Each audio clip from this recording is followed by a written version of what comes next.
بسم الله الرحمن الرحيم. النهارده في اوفر اكله ميعادنا مع صينيه السمك المكريل اللي هو بيتعمل بيه السلمون. انا ابتديت، جهزت الحاجه وابتديت ليكوا عشان ما اطولش عليكم الفيديو. فطبعا انا رحت جبت الراجل ده جايباه على 80 جنيه كيلو. دول جبتهم كده 1 2 3 4 5 6 7، جبتهم ب 105. اوكي. وجيت عملت الخلطه بتاعتهم اللي بحشيها في جواهم واللي برشها في الصينيه. ايه هي الخلطه؟ زي بصل متقطع، بصلتين حلوين متقطعين قطع كبيره، جزرتين مبشورين. اوكي اهوت انا بوريكم كل حاجه. توم، راس توم كبيره دقاها. انا عامله يعني راس توم كبيره قوي، عاملاها اسمها على قسمتين، او تعملي راسين صغيرين بس تعملي توم كتير. نصه هتحطيه على الخلطه ونصه هتتبلي بيه السمك اهو. انا تبل بيه السمك اهو، مع الكمون مع الملح مع الكزبره الناشفه، كل ده هتبل بيه السمك. يبقى هنا في توم وفي كرفس. السر بتاع الخلطه دي الكرفس، تجيبي حزمه محترمه كده وتحطيها. يبقى انا حاطه، وطبعا الطماطم اهيت ربع كيلو طماطم. يبقى انا حاطه طماطم حوالي ربع كيلو، غير اللي هحطه في قاع الصينيه اللي هرص فيها. يعني تحطي كميه حلوه من الطماطم، وبصلتين حلوين، وكرفس حلوه، يعني حزمه حلوه بتاعت كرفس كده، وجزرتين حلوين، وتوم، راس توم حلوه. وتروحي جاي ضايفه عليهم التوابل دي، ملح وكزبره وكمون اهو. الكلام دوت كله انا همسكه ادعكه ببعضه، بس قبل ما ادعكه انا همسك توم وكمون وملح اهوت عندي وكزبره، عاملاهم مع بعض كميه محترمه، يعني كميه حلوه، راس توم كبيره. همسكها وهدعك بيها السمك بتاعي كله من جوه ومن بره زي ما انتم شايفين كده. انا هوت انا لسه ما حطيتش الخل ولا الليمون. طبعا انا بحط الصينيه دي ربع كيلو ليمون غير الخل. انا هجيب شويه خل هنا يساعدوني كده، بعد كده ازود كده وانا بدعك السمك. انا بضيف عليها ربع كيلو ليمون على الصينيه دي، وكم شويه ومعلقه خل كده. هنا قدامكم اهو اعمل السمك من جوه ومن بره بالثوم. السمك المكريل بيحب الثوم. على فكره ممكن كمان احط فلفل اسمر، انا فعلا هزود فلفل اسمر، انا كنت ناسيه، بيبقى جميل قوي قوي في المكريل، انا كنت ناسيه. يعني انا هنا كمان هحط شويه فلفل اسمر، وهنا هحط فلفل اسمر، بيبقى حلو قوي في المكريل. وخصوصا لما تكوني مكريل مقلي حطي بقى فلفل اسمر فيه، بيبقى حكايه. اهو انا قدامكم اهوت بعمل كل حاجه. هبل شويه تاني الخلطه بشويه خل عشان تبقى ماشيه معايا متناسقه. بسم الله الرحمن الرحيم. انا بعمله بالراس دي عشان الراس دي بتنزل شوربتها في قلب الصينيه. بعد كده ان محدش بياكل الراس اوكي، مش بتتاكل فيها حاجه، لكن هي بتنزل اللي فيها في الصينيه خيرها بقى، بتخلي الصينيه فيها كده صوص كده حلو كده جميل. انا كده اهو ما شاء الله اهو. الراس التوم كفتني على الست سمكات، راس توم كبيره. اوكي، ومعاها بقى الملح ومعاها الكمون زي ما قلنا، الفلفل الاسمر، الكزبره الناشفه. انا كده ده التبل. طب هعمل ايه؟ دي الخلطه بتاعتي احنا قلنا عليه. قلنا جزرتين، بصلتين حلوين، كرفس كتير، طماطميتين حلوين، راس توم حلوه، وعليهم التوابل المعتاده، ونفركهم كده. نفركهم قوي مع بعض. وانا بفركهم كده بقى هعصر كام ليمونه اهو. وبعد كده بعصر يعني نص الليمون تقريبا في الخلطه، ونص الليمون فوق السمك بعد ما برصه. الليمون انا قشره بحطه جوه الصينيه، قشر الليمون بحطه جوه الصينيه كله ايا كان عدده، بيتاكل بيبقى تحفه تحفه. قشر الليمون ده لما تاكليه في صينيه السمك، يعني ما افتكرش اني بحطه ديكور، نو، ده بيتحط بيتاكل.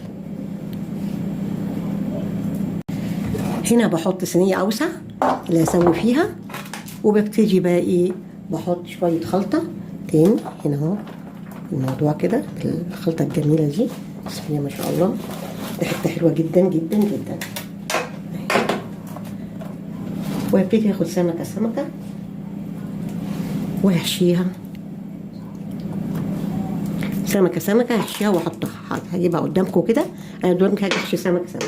هاخد من الحشو اللي انا عملته اللي هو الحشو ده اتفقنا عليه اهو، باخد منه كبشه كده وبحطها بقى في السمكه اهو. كل الخطوات قدامكم. كل الحشو ده بيتاكل بيبقى حكايه. باخد من الحشو وبحط في سمكه. بسم الله الرحمن الرحيم.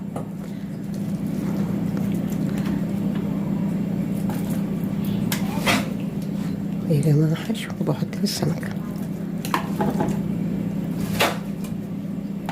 اهو. كمان حشو خدت تاني وبحط في السمكه.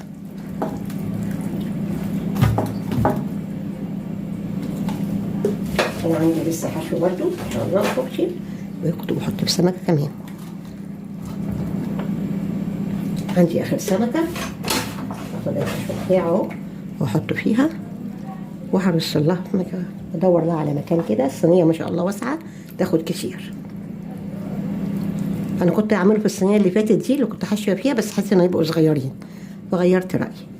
انا ايه خليت 3 كده و3 كده.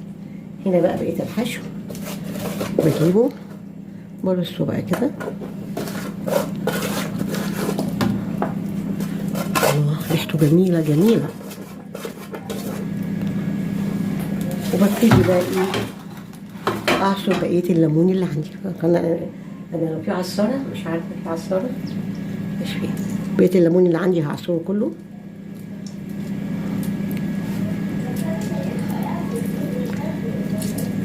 الليمون على فكره نشف شويه معايا اهو يا جماعه. الليمون فوق السمك بقى واعصر. اتفقنا ربع كيلو ليمون. هنا بعصر اخر ليمونه في الليمون. طبعا انا وزعت الليمون كله على كل السمك بالتساوي وبحط القشره. القشره دي بتتاكل، اغرزوها لتحت كده عشان ما تنشفش وهي بتستوي. هتاكلوا هتلاقوها طعمها روعه روعه روعه. بس كده اهو.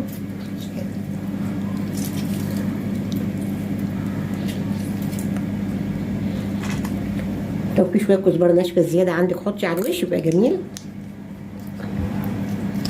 وبنصب بقى الزيت يا جماعه. بصب الزيت اهو. انا الصينيه لسه فاتحاها اهو يا جماعه. صب الزيت الكميه بقى اللي انت تحبيها. هنا بقى ايه بتسيبيه يتبل له نص ساعه ساعه في التلاجة او بره التلاجة مفيش مشكله. وبعدين بتسخني الفرن كويس وتحطيه في الوسط حوالي 25 دقيقة أو نص ساعة هيكون استوى واحمر وشه وبقى جميل. وهتاكليه وهتدعيلي. ودلوقتي بقى إيه أنا هسيبه يتبل. ولما أجي أحطه في الفرن هقول لكم. بس احتمال أن يكون النور قطع عندنا، ففي الحالات دي هحطه وهوريه لكم بعد ما يطلع وأقول لكم على كل الخطوات اللي تمت فيه. أوكي؟ لأن أنا احتمال النور يقطع دلوقتي. دلوقتي يا جماعة الصينية بعد ما اتعملت ما بتاخدش ربع ساعة. ما بتعدي الحاجات بتاعتها هي ربع ساعة في عمايلها. يا رب تعملوها وتجربوها تحس اعجابكم. اهم حاجة تحطوا الليمون زي ما قلنا ربع كيلو ليمون. ودلوقتي انتظر بقى دلوقتي تتبيله لغاية لما بحطه في الفرن. دلوقتي طلعت صينية الماكريل من الفرن. ريحتها اللهم صل على النبي. كنت انا حطيت عليها كام قرن فلفل كده على الوش حامين. وخليت ليمونه من ربع كيلو هعصرها دلوقتي قدامكم عليها. هاي كده ليمونه ربع كيلو دوت اهو. قلت لكم ربع كيلو ليمون بيخليها ممتازه. هعصر قدامكم الليمون. هي خدت في الفرن بقى يا جماعه. سخنت الفرن الاول ربع ساعه لدرجه حراره 200 وحطيت الشبكه على الرف اللي قبل الوسطاني. اوكي. تلت ساعه بالظبط مشغله الفرن من تحت و10 دقايق مشغلاه من فوق ومن تحت وطفيت. هي دي كده بالظبط نص ساعه بالظبط في الفرن على درجه حراره 200 بعد ما سخنت الفرن كويس. 30 دقيقه الفرن من تحت بس و10 دقايق بقى من فوق ومن تحت. وهو ده يا جماعه ريحتها جميله وطعمها انا عارفاه ان هو جميل جدا جدا. ودلوقتي بقى هغرف واوريكم بعد ما غرفتها. الرحيم.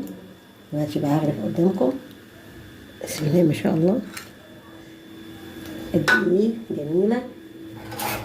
حط الصوص بقى زي ما انت عايزه. ده الليمون قلت لكم بتاكلوه خطير خطير خطير. وعلى فكره بقى صينيه زي دي ممكن اقول لكم على طريقه تديكوا يومين مهما كان عددكم. ازاي؟ هاتي بتنجانيه رومي نص كيلو كده وخرطيها تحت السمك مع كل الحاجات دي كلها، فبالحالة دي هتقضيكوا تاخدوا البتنجان مع قطعة من السمكة أو سمكة على بعضها أيا كان حسب عددكم، وهتكفيكم ما شاء الله يومين اتنين بإذن الله. وصحة وهنا علينا وعليكم بإذن الله تعالى. ويا ريت بقى إيه، أنا قبل كده ما طلبش الطلب ده وبتحرج أطلبه، بس أوكي هطلبه بقى إنكم تعملوا لي متابعة ولايك إن أمكن. ميرسي ليكم كتير ولذوقكم. مع السلامة.